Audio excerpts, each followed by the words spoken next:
안녕하세요. 오늘은 7월 2일 맥주 감사 주일입니다. 그래서 출애굽기 23장 16절 말씀 맥주절을 지키라는 제목으로 은혜를 나누겠습니다. 우리 하나님은 창조주가 되십니다. 이 세상에 삶의 준것들을 준비해 주셨습니다. 모든 것이 준비된 에덴 동산이었습니다. 아담과 하와를 살게 하셨습니다. 그곳에서는 노동할 필요가 없었습니다. 모든 것이 풍성했습니다. 범죄로 인해서 행복은 박탈당했습니다. 그리고 동산 밖으로 쫓겨났습니다. 이제부터는 땀을 흘려야 살 수 있었습니다. 죄는 모든 것을 빼앗아갔습니다. 하나님의 그늘에서 소외시켜 버렸습니다. 하나님은 우리를 사랑하십니다. 죄에서 구원하기를 원하셨습니다. 그 길은 죄값을 지불하는 것입니다. 인간은 죄값을 치를 자격조차 없습니다. 죄의 삭은 사망입니다. 하나님은 죄 없는 피를 목숨을 원했습니다. 흠없는 어린 양의 피입니다. 하나님은 자기 백성들을 선택하셨습니다. 구속 계획을 세우셨습니다. 그리고 구원주가 오실 것입니다. 우리를 대신해서 피값을 지불하실 것입니다. 하나님은 성경에서 두 가지 측면으로 나타납니다. 창조주 하나님, 구속주 하나님. 이스라엘 백성들은 아브라함의 후손입니다. 아브라함은 믿음의 조상입니다. 아브라함의 손주되는 요셉이 있습니다. 애굽의 종으로 팔려갔습니다. 그런데 애굽 총리의 자리까지 오르게 됩니다. 그리고 요셉은 형제들을 이주시킵니다. 애굽으로 이주시킵니다. 애굽 땅에서 번성했습니다. 모세 시대에는 이스라엘 백성들이 출애굽을 합니다. 그리고 홍해를 건넜습니다. 바로의 군대가 홍해에서 모두 수장을 당했습니다. 하나님은 시내산에서 율법을 주십니다. 앞으로 가나안 땅에 도착할 것입니다. 젖과 꿀이 흐르는 땅입니다. 가나안 원주민들이 살 것입니다. 살고 있습니다. 이방 잡신들을 또 그들은 섬기고 있습니다. 그곳에서 치열한 전쟁이 벌어질 것입니다. 힘겨루기를 할 것입니다. 하나님이 물론 다 쫓아내 주실 것입니다. 하나님의 자녀는 그럼에도 불구하고 이방인들과는 거리를 두어야 되고 이방 신들을 혐오하고 버려야 합니다. 그리고 하나님의 법을 따라야 합니다.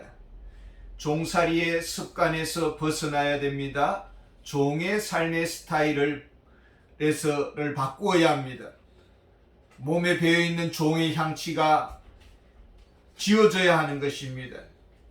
하나님만 바라보는 훈련을 해야 합니다. 하나님은 율법을 주십니다. 십계명입니다. 가나안 땅에서 지킬 법입니다. 하나님 외에 다른 신을 섬기지 말 것입니다. 하나님만 사랑할 것이고 내 이웃을 내 몸과 같이 사랑할 것입니다.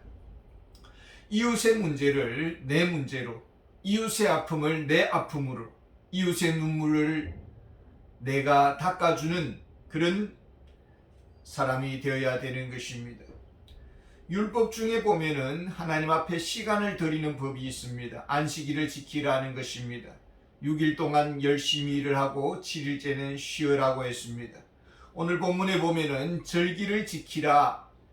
절기에는 어떤 것이 있을까요? 14절에 보면은 출애굽기 32장 14절에 보면 23장 32절에 보면은 14절에 보면은 너는 매년 3번 내게 절기를 지킬지니라.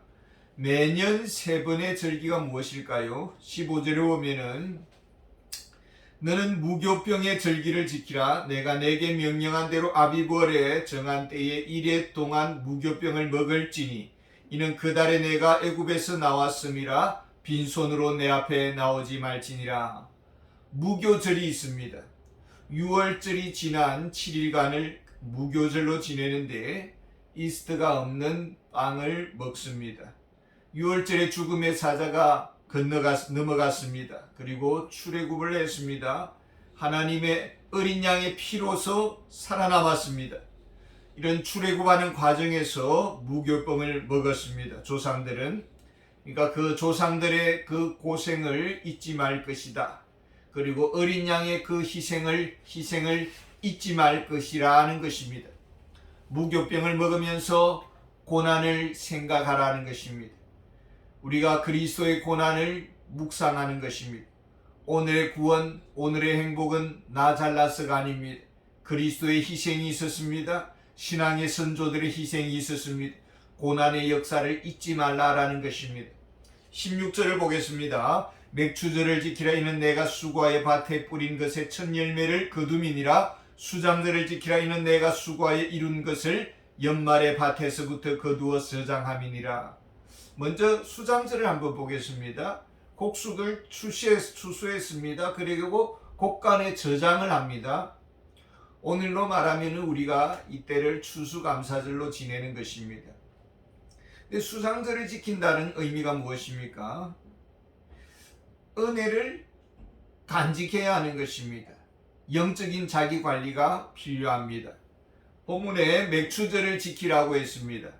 이것은 구약 이스라엘 백성들의 풍습이 아닙니까? 우리는 지금 산업사회에 살고 있고 첨단 과학 시대에 살고 있는데 우리가 꼭 맥추절을 지켜야 되느냐 이렇게 생각할 수가 있습니다. 우리가 율법을 문자 그대로 지켜야 하는 것입니까? 율법에는 십계명이라는 법이 있습니다. 우리 사회의 자연법의 기초입니다. 사회가 존립할 수 있는 하나의 경계선입니다. 생존법과 같습니다. 살인하지 말라. 이 선을 넘으면은 사회는 붕괴되고 맙니다. 거짓말하지 말라. 서로 신뢰해야 합니다. 신뢰가 무너지면은 불통됩니다. 거짓말하는 자와 거래를 할 수가 없는 것이죠. 우리가 안식일을 지키지는 않습니다.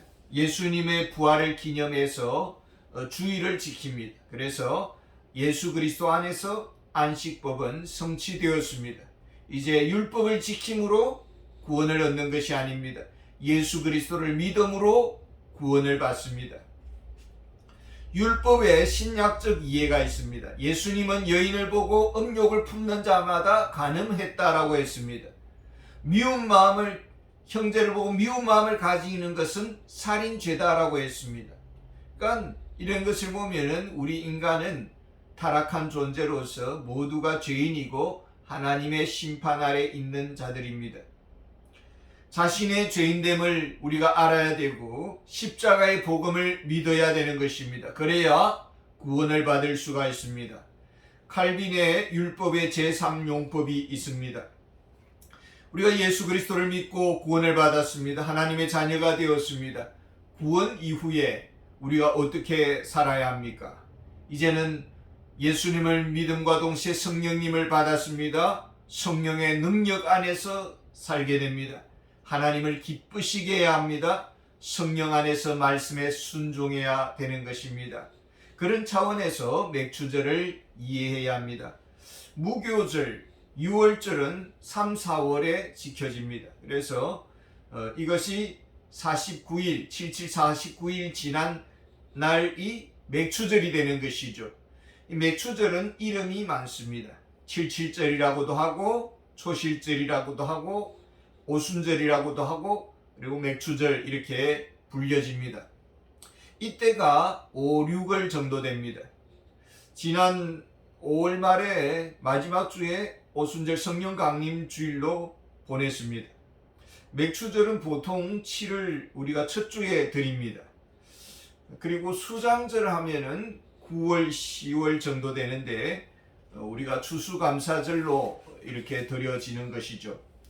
우리는 수장절을 지키지는 않지만은 추수감사절로 지킵니다. 이 맥추절의 이름 중에 77절이 있습니다. 7, 49가 되죠. 레위기서 25장에 보면 희년법이 있습니다. 남의 집에 종이 되었습니다. 그리고 50년째 7749 그 다음 50년째 해에 희년이 됩니다. 그래서 종에서 풀려나는 것이죠. 자유인이 되고 집으로 돌아갑니다. 팔려진 땅을 다시 되돌려받습니다. 우리가 그런 차원에서 6월절이 지나고 7749 다음 날이 77절이 되는 것이죠. 그래서 구원받은 자의 영적 열매를 보는 그런 시기라고 할 수가 있습니다.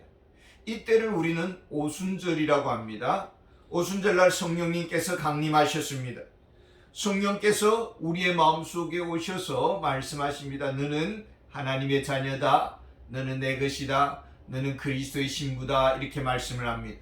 그러니까 성령님께서 우리의 구원의 첫 열매인 보정물이 되시는 것입니다.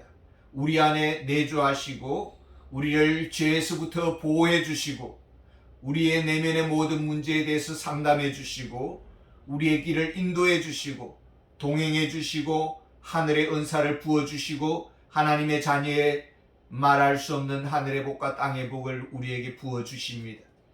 하나님의 무한한 자원의 그 보정서가 되는 것이죠. 이것이 오순절의 역사입니다. 맥추절은 6월에 보리를 수확하는 달입니다. 그래서 보리 수확의 첫 열매를 하나님 앞에 드리는 절기입니다.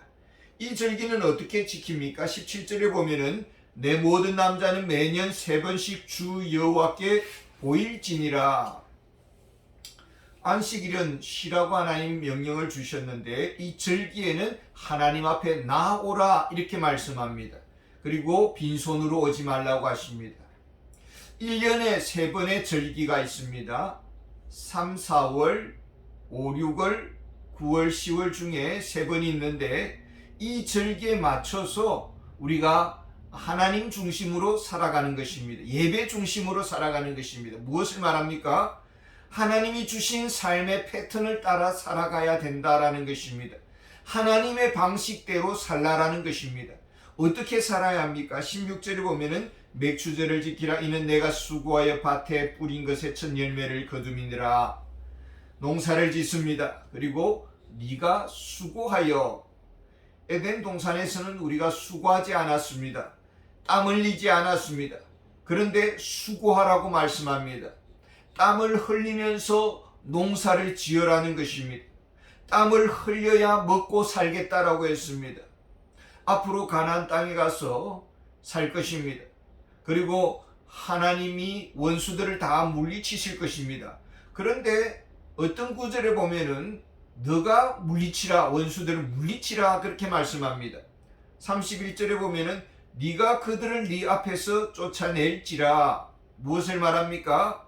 하나님께서 우리에게 도와주실 것입니다. 그런데 하나님은 누구에게 도와주시느냐? 수고하고 성실하게 일하는 그에게 도와주실 것이다 라는 것입니다. 그래서 사도 바울은 일하지 않는 자는 먹지도 말라고 했습니다. 왜 살아가면서 우리가 사고가 일어납니까? 왜 이렇게 우리가 가끔씩 본분에서 이탈을 하고 탈선을 합니다? 주어진 룰을 따라 살면은 사고가 일어나지 않습니다. 그런데 등 따숩고 배부릅니다. 할 일이 없으니까 허탄한 생각이 납니다. 그리고 사고를 치는 것입니다. 밭에 뿌린 것의 첫 열매를 거두미니라. 밭에 뿌린 것, 씨를 뿌리는 수고를 하라라는 것입니다. 눈물로 씨를 뿌리라는 것입니다. 미래가 보이지 않습니다. 또 혹시 이것이 열매를 맺을지도 의심이 갑니다. 자연재난으로 인해서 농사가 헛되이 망할 수가 있습니다. 그럼에도 불구하고 씨를 뿌리라는 것입니다. 우리 손에 잡히는 것 없어도 우리는 기도해야 될 것이고 수고해야 하고 봉사해야 되는 것입니다. 수고하는 자를 도와주실 것입니다. 이제 수고를 했습니다. 열매를 맺었습니다. 누가 열매를 맺게 했습니까? 하나님이 자라게 하셨습니다. 햇빛을 주셨습니다. 바람을 주셨습니다. 병충해를 막아주셨습니다. 짐승의 공격으로부터 보호해 주셨습니다. 결국 하나님이 일하셨습니다. 지난 반년의 세월 동안 열심히 우리가 수고했습니다. 헌신했습니다. 그러나 배후에는 보이지 않는 손길이 있었습니다. 하나님이 보호해 주시고 지켜주시고 우리가 수고할 때 같이 수고해 주셨습니다. 사람 됨에 그 됨됨은 어디서 나오는 것입니까? 감사할 줄 아는 데서 나오는 것입니다. 그 사람됨은 은혜의 근본을 아는 데 있습니다. 내가 다 했습니다. 내가 다 했는데 왜 하나님께 바쳐야 합니까? 이것은 근본을 모르는 것입니다. 하루하루 우리가 감사할 수만 있다면 그는 사람다운 사람이요 참 구원받은 그리스도인이라고 할 수 있을 것입니다. 감사합니다.